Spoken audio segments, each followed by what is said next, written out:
जय श्री कृष्णा। राधे राधे प्रिय भक्तों, ये पौधा आपकी गरीबी निर्धनता को समाप्त कर देगा। आपकी जन्म जन्मांतर की जो गरीबी है, जो दरिद्रता, उसे समाप्त कर देगा।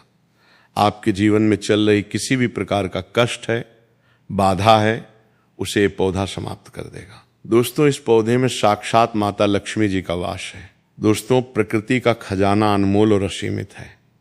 खासकर बारिश के मौसम में जगह जगह पर वनस्पति लग जाती है। कुछ पौधे अपने आप में ही उग जाते हैं और इन्हें हम बेमतलब का सर दर्द या फिर कचरा समझ करके या फिर जंगली घास फूस समझ के उखाड़ के फेंक देते हैं। दोस्तों, कुछ पौधे के बारे में आज मैं आप सभी को बताने जा रहा हूँ।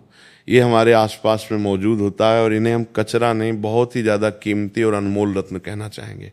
हीरे मोती से भी ज़्यादा कीमती होते हैं ये पौधा। इनका औषधि महत्वपूर्ण है। आज एक ऐसे ही छोटे से पौधे के बारे में बताने जा रहा हूँ।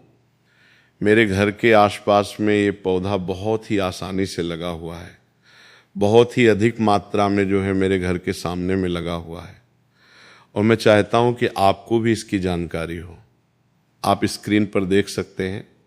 इस पौधे के बारे में आप जो है समझ भी चुके होंगे ये किस चीज़ का पौधा है, और अब मैं आपको बताऊंगा कि इस पौधे का नाम क्या होता है और इसमें हमें क्या क्या फ़ायदे होते हैं। आप इस पौधे को जान करके चौंक जाएंगे दोस्तों, और इसके बाद से आप जो है इसे बेमतलब का कचरा समझ करके कभी भी उखाड़ करके नहीं फेंक पाएंगे। इस बात की मैं आप सभी को गारंटी देता हूँ और गारंटी भी लेता हूँ। दोस्तों, हमारे यहाँ इस पौधे को छोटा धतूरा के नाम से जाना जाता है। अलग अलग गाँव में, शहरों में अलग अलग नाम से इन्हें जाना जाता है। हमारे यहाँ पर इसे छोटे धतूरा कहते हैं। आपके यहाँ पर इसे किस नाम से जाना जाता है, आप हमें कमेंट करके जरूर बताइएगा। दोस्तों, कई लोग तो इसे गोखरू भी कहते हैं। कई जगह पे इसे खाखरा भी कहा जाता है। कहीं शंखा होली हो, कहीं काठ बोलते हैं, कई जगह पे इसे कांटा गोली भी कहते हैं और अंग्रेजी में इसे काक लवर भी कहा जाता है। गाँव में अक्सर सभी बच्चे ने यही काक लवर से एक दूसरे को मार के अपना मन को प्रसन्न खेल किया होगा।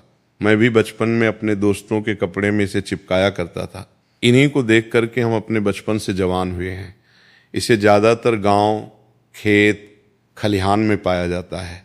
अगर साफ शब्दों में कहूँ तो काक लवर सोने, चांदी, हीरे, मोती से भी अधिक ज़्यादा कीमती होता है दोस्तों। और आज मैं आपको इसके बीज के बारे में जो प्रयोग बताऊंगा, इसका जो बीज होते हैं वो कांटे युक्त होते हैं।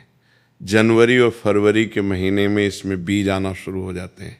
पहले हरे रंग के बीज होते हैं, फिर धीरे धीरे ये भूरे रंग के बीज बन जाते हैं और ये बहुत ही औषधि गुण से भरपूर होता है। दोस्तों, शायद आपको पता नहीं होगा कि ये बहुत ही अच्छी जड़ी बूटी है, अमृत तुल्य है, महाशक्तिशाली है। इस जड़ी बूटी के आगे बड़े बड़े डॉक्टर या फिर मेडिसिन दवा भी फेल हो जाती है। तो सबसे पहले आप सभी इसे कचरा या सिर दर्द समझ करके ना फेंकें। ये एक पावरफुल जड़ी बूटी है जो कि बरसात के मौसम में अपने आप ही लग जाती है। कांटे युक्त इसके फल होते हैं। दोस्तों, हम सभी को भारत भूमि को धन्यवाद करना चाहिए। हम ऐसे देश में रहते जहाँ पर आज भी यत्र तंत्र सर्वत्र जड़ी बूटी हर जगह में फैली हुई है। इन्हीं जड़ी बूटी के लिए विदेशी लोग जो हैं तरसते हैं कि कहीं से उन्हें ये पौधा मिल जाए। तो ईश्वर का हमें धन्यवाद करना चाहिए कि हम ऐसे भारत भूमि में आज भी रहते हैं जहाँ पर अमृत की तरह शक्ति रखने वाले पेड़ पौधे आज भी मौजूद हैं। दोस्तों, आप सभी देख लीजिएगा कि एक दिन ऐसा जरूर आएगा जब हर कोई इन पेड़ पौधे को अपने गले लगाएगा, जड़ी बूटी को अपने गले में पहनेगा और अंग्रेजी दवाइयों को छोड़कर इन्हीं की तरफ दौड़ते हुए चला आएगा। क्योंकि जड़ी बूटी में अमृत होता है, साक्षात ईश्वर का वास होता है। अभी तक ये जानकारी लोगों को पता नहीं थी, लेकिन हमारे चैनल के माध्यम से हम हर किसी को जागरूक करने का प्रयास कर रहे हैं, ताकि लोग अंग्रेजी दवा से शरीर को सही जल्दी तो कर लेते हैं, लेकिन बाद में बहुत ही जल्दी शरीर अंग्रेजी दवाइयों के सहारे चलने लगता है। ऐसे दवा शरीर को जीते जीते ही मार देती है, लेकिन पेड़ पौधे से निकले अमृत शरीर को अमृत बना देता है, अमर बना देता है, ताकतवर बना देता है, बुढ़ापे में भी जवानी की शक्ति रखता है। तो चलिए, अब मैं आपको किन किन बीमारों में ये फायदेमंद होता है इसके बारे में बताऊंगा। दोस्तों, सबसे पहले तो मैं आप लोगों का गोखरू का जो ये छोटा धतूरा है, इसके आयुर्वेदिक उपाय बताऊंगा। उसके बाद फिर मैं आप लोगों को इसके तांत्रिक और चमत्कारिक उपाय बताऊंगा। तो वीडियो को शुरू से लेकर के लास्ट तक जरूर देखना। दोस्तों, वीडियो में आगे बढ़ने से पहले अगर आपने चैनल को अभी तक सब्सक्राइब नहीं किया है, चैनल को सब्सक्राइब जरूर करें और सच्चे दिल से कमेंट बॉक्स में लिखें हर हर महादेव, ओम नमः शिवाय। दोस्तों, मैं हर दिन के वीडियो में आप सभी को एक ही शब्द बोलता हूं कि दोस्तों, मेरा चैनल बनाने का एक ही मकसद है, सबका भला हो, सबका कल्याण हो। अगर मेरे वीडियो को देख के किसी एक का भी भला होता है तो मैं अपने आप को कृतार्थ समझता हूं, सौभाग्यशाली समझता हूं। इसलिए दोस्तों, आप सभी से हाथ जोड़कर निवेदन है, हाथ जोड़कर प्रार्थना है, आप जो है मेरे चैनल को सब्सक्राइब जरूर करें ताकि आपको अच्छे से अच्छे जानकारी सीखने को मिले। देखिए, इसकी जो पत्तियां होती हैं उन्हें पीस करके अगर इनका रस निकाल करके अपने बालों में लगाया तो आपके बालों का गंजापन है वो दूर हो जाता है, नए बाल उगना शुरू हो जाता है। बालों के लिए एक अमृत का काम करता है। दोस्तों, इसे कोई लगाता नहीं है, बल्कि ये आसानी से सड़क के किनारों पर या फिर खाली स्थानों पर अपने ही आप उग जाते हैं। ये पौधा अगर आपके आसपास में मौजूद है और अगर किसी को सर दर्द की बहुत ज़्यादा परेशानी है तो इसके पत्ते को पीस करके धोसें, 3 बूंद रस के अंदर दही मिला करके अगर आप सिर के ऊपर मालिश करते हैं तो आपको जो है इससे आराम मिलने लगता है। अक्सर मौसम बदलने से सर्दी खांसी बच्चों को हो ही जाती है, यहाँ तक कि बड़ों को भी हो जाती है।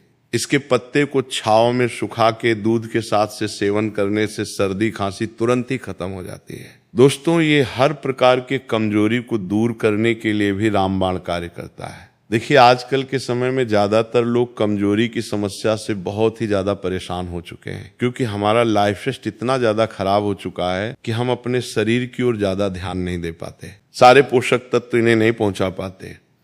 तो चलिए जानते हैं कि कैसे इसका सेवन करना चाहिए। तो इनके पत्ते को सबसे पहले सूखा करके एक चूड़ा बना लें और फिर दूध के साथ में सेवन करने से आपके अंदर यौन शक्ति बढ़ती है, कमजोरी दूर हो जाती है। बहुत ही सिंपल सा उपाय है दोस्तों, आप इसका इस्तेमाल कर सकते हैं। ये मर्दों में ढीलापन को भी दूर करता है, बहुत ही कारगर सिद्ध होता है, ये रामबाण की तरह काम करता है। तो दोस्तों, वीडियो में आगे बढ़ने से पहले अगर जानकारी थोड़ी भी आपको पसंद आए तो वीडियो को लाइक जरूर करें और चैनल को सब्सक्राइब जरूर करें और सच्चे दिल से कमेंट बॉक्स में लिखें हर हर महादेव, ओम नमः शिवाय। दोस्तों, आइए मैं आप लोगों को इस पौधे का एक और चमत्कारिक उपाय बताता हूं। चर्म रोग पर इसका रस लगाने से धीरे धीरे जो चर्म रोग है बिल्कुल ही समाप्त हो जाता है, ठीक हो जाता है। दोस्तों, अक्सर फोड़े फूंसी बच्चे को लग ही जाते हैं या फिर घाव हो जाते हैं तो उसमें भी इसकी पत्ती का पेस्ट लगाएं, थोड़ी ही देर में फोड़ें, 100 फूंसी जो है ठीक हो जाते हैं। चेचक के जो दाग होते हैं उनमें भी यदि इनका पत्तियों का रस लगाया जाए तो दाग धब्बे बिल्कुल ही दूर हो जाते हैं, घाव ठीक हो जाते हैं। दोस्तों, ऐसा कहा जाता है कि नासूर तक इस रोग से ठीक हो जाता है। इसके तेल कैसे बनाना है, चलिए अब मैं आप सभी को बताता हूं कि बालों के लिए तेल कैसे बनाया जाता है। इसका तो आप किसी भी प्रकार का जो भी तेल इस्तेमाल करते हैं उसमें आप इसके रस को मिला लें और फिर अपने पर अप्लाई करें। आप जो भी तेल इस्तेमाल करते हो, चाहे नारियल का तेल हो या फिर सरसों का तेल हो, सबसे पहले छोटे गोखरू की कुछ पत्तियां ले लें और इसे तेल में डालकर तेल को गर्म कर लें, उबाल लें और इसे छान करके हर रोज अपने सिर के जो स्कल्प होता है उसमें मालिश करने से आपके सिर में कभी भी सफेद बाल की समस्या नहीं होगी, बाल हमेशा काले घने बने रहेंगे। दोस्तों, एक उपाय और बताना चाहूँगा। धन प्राप्ति के लिए एकादशी या फिर पूर्णिमा के दिन इसके जड़ को, जो छोटा धतूरा होता है, इसके जड़ को धारण करने से धन की प्राप्ति होती है, वैभव की प्राप्ति होती है, हमें सुख शांति ऐश्वर्य की प्राप्ति होती है। तो दोस्तों, आइए जानते हैं हमें किस प्रकार के धन की प्राप्ति होगी और हमें कैसे इसके जड़ को धारण करना होगा। आइए इस वीडियो में पूरे विस्तार से जानते हैं। तो दोस्तों आपको एकादशी या फिर पूर्णिमा के दिन इसके जड़ को लेकर के अपने घर आ जाना है। याद रखें, इस जड़ को खनन करते समय आपको किसी भी प्रकार की लोहे की चीजों का इस्तेमाल नहीं करना है और इस जड़ से आपको प्रार्थना करना है कि मैं अपने इस कार्य के लिए आपको ले जाने आया हूं। उसके बाद इस जड़ को आपको अपने घर में लेकर के आ जाना है और घर में लेकर के आ जाने के बाद आपको जो है गौमूत्र और गंगा जल का छिड़काव करना है। मतलब उससे आपको जो है इस जड़ को अच्छी तरह से साफ करना है। और साफ करने के बाद दोस्तों, आपके घर में जिस स्थान पर देवी देवताओं की मूर्ति है, जिस स्थान पर देवी देवताओं की तस्वीर है, उस स्थान पर आपको जो है इस जड़ को रखना है। अब उसके बाद इस जड़ की आपको निरंतर पूजा करना है, मतलब आपको धूप दिखाना है, अगरबत्ती जलाना है। और उसके बाद दोस्तों आप जो है सायन के समय में, मतलब न रात हो न दिन हो, मतलब प्रदोष काल का जो समय होता है उस समय में आपको जो है इस जड़ को धारण करना होता है। दोस्तों अगर आप जो इस जड़ को धारण करते हैं तो आपके गरीबी, आपके दरिद्रता समाप्त हो जाते हैं। आपके जीवन में चले रहे किसी भी प्रकार के दोष हैं, चाहे शनि दोष हो, राहु दोष हो, केतु दोष हो, या फिर किसी भी प्रकार की नवग्रह के दोष हो, वो समाप्त हो जाता है। दोस्तों इस जड़ को पहनने से स्थायी लक्ष्मी का वास होता है और आपकी गरीबी दरिद्रता समाप्त हो जाता है। दोस्तों अगर आप अपने घर में बहुत ही ज्यादा परेशान हो चुके हैं, आपके घर में नकारात्मक शक्ति का वास है और आप बहुत ही ज्यादा परेशान हो चुके हैं, तो आपको क्या करना है, इस जड़ को अपने घर के मुख्य द्वार पर टांग देना है। दोस्तों अगर आप जो हैं इस जड़ को अपने घर के मुख्य द्वार पर टांग हैं तो आपके घर का पूर्ण रूप से बंधन हो जाता है और आपके घर में किसी भी प्रकार के नकारात्मक शक्ति है वो आपके घर से भाग जाएगी और आपके ऊपर किसी ने काला जादू कराया है, वो काला जादू किसी भी प्रकार का काम नहीं करेगा, आपके घर से तुरंत समाप्त हो जाएगा। जिस व्यक्ति ने आपके ऊपर काला जादू किया है उसी व्यक्ति के ऊपर स्वयं ये पलटा देगा और स्वयं आपके घर की रक्षा करेगा। एक मित्र के भांति आपका घर का स्वयं रक्षा करेगा और आपके घर को हमेशा जो है सकारात्मक शक्ति से भर करके रखेगा। दोस्तों आपके घर में सकारात्मक शक्ति का वास होगा, नुक्ति का वास होगा। तो दोस्तों मुझे उम्मीद है कि आज के बाद आप जो है कभी भी इन पेड़ पौधे को बेजाने या फिर कचरा समझ के न फेंकें और इन उपाय को, इन जानकारियों को अपने तक सीमित बिल्कुल भी मत रखिएगा, क्योंकि भारत भूमि ऐसी जानकारी छुपाई हुई है जो धीरे धीरे बिल्कुल ही विलुप्त हो जा रही है। दोस्तों हमारी हर समस्या का समाधान हमारे आसपास में मौजूद होता है, लेकिन जानकारी के अभाव की वजह से हम इसके जानकारी को नहीं जानते हैं और हम इसे जो है कचरा समझ करके, घासपत समझ करके अपने घर के सामने से फेंक देते हैं। देखिए पेड़ पौधे, वनस्पति, जड़ी बूटी की जानकारी होना बहुत ही जरूरी है। कई लोग ऐसे होते हैं जिन्हें पेड़ पौधे की जानकारी ना होने की वजह से वो बार बार पैसा खर्च करते रहते हैं और कई बीमारी से जूझ रहे होते हैं। हर प्रकार की जड़ी बूटी, हर एक प्रकार के पेड़ पौधे में कुछ न कुछ गुण अवश्य होते हैं और अगर आपको पहले से ये जानकारी पता होती है तो आपको परेशान होने की कोई भी आवश्यकता नहीं होती है। इस वीडियो को ज़्यादा से ज़्यादा अपने परिवार के हर एक सदस्य और अपने दोस्तों के साथ शेयर अवश्य कीजिएगा। वनस्पति शास्त्र के अनुसार जो काला धतूरा है ये बहुत ही पावरफुल चीज़ है। आज की जो वीडियो है ये काला धतूरा की जड़ पहनने के फायदे के बारे में है। देखिए धतूरे के पौधे भगवान शिव जी के स्वरूप हैं। ध्यान दीजिएगा दोस्तों, धतूरे के पौधे स्वयं भगवान शिव जी के स्वरूप हैं। काला धतूरा काल भैरव का ही स्वरूप है। काला धतूरा पर भगवान शनिदेव बसते हैं। माता काली भी काला धतूरे पर निवास करती है। आपने जरूर देखा होगा हम भगवान शिव जी की जब भी पूजा पाठ करते हैं तो काला धतूरा की या फिर कोई भी धतूरा की उस फल और पुष्प को भगवान शिव जी को जरूर चढ़ाते हैं।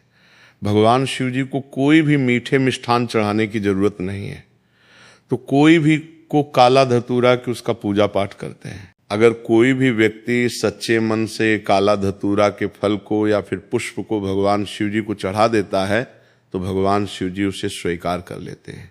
ऐसा क्यों? क्योंकि काला धतूरा में स्वयं भगवान शिव जी बसते हैं, माता काली की संपूर्ण शक्ति बसती है। दोस्तों काला धतूरा कोई साधारण पौधा नहीं है। इसके प्रयोग जानेंगे तो बिल्कुल ही चौंक जाओगे। इसके प्रयोग जानने के बाद आप जो है चौंक जाओगे, क्योंकि काला धतूरा कोई साधारण पौधा नहीं है और कल से ही आप जो है काला धतूरा की जड़ पहनना शुरू कर दोगे। वैसे बहुत सारे लोगों ने, हमारे जो सब्सक्राइबर हैं उन सभी लोगों ने काला धतूरा के जड़ पहन करके रखे हैं और उन्हें भी इससे लाभ मिल रहे हैं। तो वनस्पति शास्त्र के अनुसार जो काला धतूरा है इसका प्रभाव उग्र माना जाता है। जैसे भगवान शनि की जो प्रभाव है, शनि ग्रह के जो प्रभाव है, मंगल ग्रह के जो प्रभाव है, ये उग्र माना जाता है। उसी प्रकार काला धतूरा के जो जड़ है इसके भी प्रभाव को उग्र माना जाता है। ये तत्काल फायदे दिखाते हैं, इसमें कोई भी देरी नहीं लगती है। अपना जो फायदा ये स्वयं तत्काल दिखाते हैं। तो दोस्तों इस वीडियो को एक बार आपको पूरा जरूर देखना है। काला धतूरा की फायदा इस वीडियो में मैं आप लोगों को बताने जा रहा हूँ। और हाँ, इस वीडियो को आधे बीच में छोड़ करके मत जाना। अधूरे ज्ञान हमेशा खतरनाक साबित होते हैं और अधूरे ज्ञान से आपको फायदा नहीं मिलेगा और ना ही आप किसी को फायदा बता पाएंगे जो उसे लाभ मिलेगा। अधूरे ज्ञान हमेशा खतरनाक साबित होते हैं और ये मैं आप लोगों को जो जानकारी बताता हूँ ये जनहित एवं जन कल्याण के लिए जानकारी बता रहा हूँ। अन्यथा इस प्रकार की जानकारी लाखों रुपए खर्च करने के बाद भी कोई भी व्यक्ति बताने वाला नहीं है। दोस्तों, हमारे इस चैनल का एक ही मकसद है जनहित एवं जन कल्याण करना और इस चैनल के अधिकतर कमाए गए पैसे गरीब एवं असहाय लोगों की सेवा में समर्पित होते हैं। तो इस वीडियो में बारी बारी से जान लेते हैं काला धतूरा की जड़ पहनने के फायदे। लेकिन उससे पहले दोस्तों, अगर आपने अभी तक वीडियो को लाइक नहीं किया है तो वीडियो को लाइक कर दीजिए, चैनल को सब्सक्राइब कर लीजिए और सच्चे दिल से कमेंट बॉक्स में लिखें हर हर महादेव, ओम नमः शिवाय। दोस्तों, आपको बता दें काला धतूरा ना मिल पाए तो उसके स्थान पर आप जो है कोई भी धतूरे का जड़ पहन सकते हैं, लेकिन कोशिश करें काला धतूरा की जड़ ही पहने। वैसे ढूंढने से काला धतूरा की जड़ आपको मिल जाएंगे। तो काला धतूरा की जड़ पहनने से शनि की 7.5 और दया तत्काल दूर रहता है। बहुत से लोग नीलम रत्न धारण करते हैं जब भी शनि की 7.5 लग जाती है तब, लेकिन नीलम से भी जल्दी रिजल्ट काला धतूरा की जड़ देता है। शनि की पीड़ा को दूर करने में नीलम से भी जल्दी रिजल्ट काला धतूरा की जड़ देता है। इसके धारण करने के बाद शनि की क्रूर दृष्टि नहीं लगती है, शनि के प्रभाव कम हो जाते हैं, शनि की पीड़ा दूर हो जाते हैं। दोस्तों, ये भी माना जाता है काला धतूरा की जड़ पहनने के बाद शुक्र मजबूत हो जाते हैं, राहु केतु का पीड़ा भी दूर हो जाते हैं। अगर किसी को राहु और केतु का पीड़ा सता रहा है तो वो भी दूर हो जाते हैं। किसी को अगर रात में सर्प के सपने आते हैं, मतलब किसी भी व्यक्ति को सोते समय सर्प के सपने आते हैं, या फिर अगर आपको पितृदश लगा हो तो काला धतूरे की जड़ जरूर धारण करें। इसके आपके सपने पहनने के बाद पितृदश जो है वो दूर हो जाते हैं। मैं आप लोगों को वीडियो के आखिरी में इसे पहनने के कुछ नियम भी बताऊंगा। इस नियम का आपको पालन भी करना होगा। इसकी जड़ को पहनने के बाद बहुत प्रेत बुरी शक्ति से बिल्कुल ही हमेशा बचाएंगे, हमेशा ये रक्षा करेंगे। दोस्तों, इसके जड़ धारण करने के बाद शरीर में आंतरिक ऊर्जा का प्रवाह होता है। किस प्रकार से आंतरिक ऊर्जा का प्रवाह होता है? जैसे कि अगर कोई व्यक्ति डरपोक हो तो ऐसे व्यक्ति साहसी बन जाते हैं। जैसे कोई व्यक्ति कमजोर हो तो ऐसे व्यक्ति बलवान बन जाते हैं। जिसके शरीर में अध्यात्म गुण की कमी है, ऐसे व्यक्ति से धारण करते हैं तो उनके शरीर में अध्यात्म गुण बढ़ने लगते हैं। दोस्तों, इसके फायदे अनेक हैं। अगर आप इसके जड़ को धारण करते हैं तो ये नजर दोष भूत प्रेत इसके जड़ को पहनने के बाद बिल्कुल ही आपको छू नहीं पाते हैं। भूत प्रेत इसके जड़ को पहने हुए व्यक्ति से कोसों दूर भागते हैं, क्योंकि इसके अंदर में कुछ ऐसे चमत्कारी गुण पाए जाते हैं। चलिए, मैं आप लोगों को इसके जड़ पहनने के बाद क्यों भूत प्रेत भागते हैं वो भी बता देता हूं। तो इसके जड़ को पहनने के बाद भगवान शिव जी की जी आपके साथ में हमेशा रहते हैं। ऐसा माना जाता है दोस्तों, जो भी व्यक्ति काले धतूरे की जड़ को पहनते हैं तो ऐसे व्यक्ति के साथ में भगवान शिव जी जो हैं हमेशा साथ में रहते हैं। इसलिए भूत प्रेत आपसे आपके नजदीक भी नहीं आ पाते हैं, अर्थात थांबवा आपके पास में आने से भी डरते हैं। अगर कोई भी व्यक्ति इस प्रकार की जड़ को धारण करते हैं तो भूत प्रेत छूने का प्रयास करेंगे तो वो भूत प्रेत भी भस्म हो जाएंगे। तो आप अपने स्वयं की रक्षा के लिए घर परिवार के जो सदस्य हैं आप उनकी रक्षा करना चाहते हैं तो इस प्रकार के काला धतूरा की जड़ जरूर पहने, और हो सके तो काले धतूरे की जड़ आप जो हैं अपने घर के मुख्य द्वार में कपड़े में बांध दीजिए। बिल्कुल ही शनिवार के दिन शयन काल के समय में बांध दीजिए। बिल्कुल ही आपके घर में भूत प्रेत प्रवेश नहीं कर पाएंगे। आपके घर में अगर कोई नजर दोष वाले व्यक्ति है तो उनके सारे नजर दोष तो खींच लेंगे, और आपके घर में जो भी व्यक्ति आएंगे बिल्कुल ही सारे शक्ति को बाहर छोड़ते हुए आएंगे, उसके साथ में कोई भी शक्ति नहीं आएंगे। दोस्तों, इसके जड़ में जो काला धतूरा है, इसके जड़ में अगर शनिवार के दिन दूध डाला जाए या फिर सरसों के तेल को डाला जाए तो ये रुके हुए काम को पूरा करते हैं, या फिर वार के दिन इसके जड़ में दूध डाला जाए तो ये आपके रुके हुए कार्य को पूरा करते हैं। इसके जड़ को घिस करके अगर तिलक लगाया जाए, मतलब इसके जड़ को घिस के तिलक लगाया जाए तो ये लोगों को वशीभूत करने का काम करते हैं। अर्थात अपने कार्य क्षेत्र में आप जो जा रहे हैं या फिर इंटरव्यू देने के लिए जा रहे हैं, इसके जड़ को घिस के तिलक लगाइए और इंटरव्यू देने के लिए जायकांड डाई से बिल्कुल ही आप इसमें सफल होंगे। दोस्तों, काला धतूर की जड़ पहनने से दैविक, शारीरिक और मानसिक ये सभी प्रकार के पीड़ा को समाप्त करते हैं, सभी प्रकार की पीड़ा को खींच लेते हैं। मैं आप सभी लोगों को कहना चाहूंगा, महंगे रत्न पहनने की जगह पर आप जो इस प्रकार के जड़ को धारण करना चाहिए, क्योंकि रत्न में मिलावट हो सकती है लेकिन जड़ में कभी भी मिलावट नहीं होती, क्योंकि आप इसे अपने स्वयं खोद करके लाएंगे। इसके जड़ को आप स्वयं लाएंगे तो इसमें किसी भी प्रकार की मिलावट का डर नहीं रहता है दोस्तों। तो बड़े से बड़े शत्रु इसका धारण करने के बाद परास्त हो जाता है।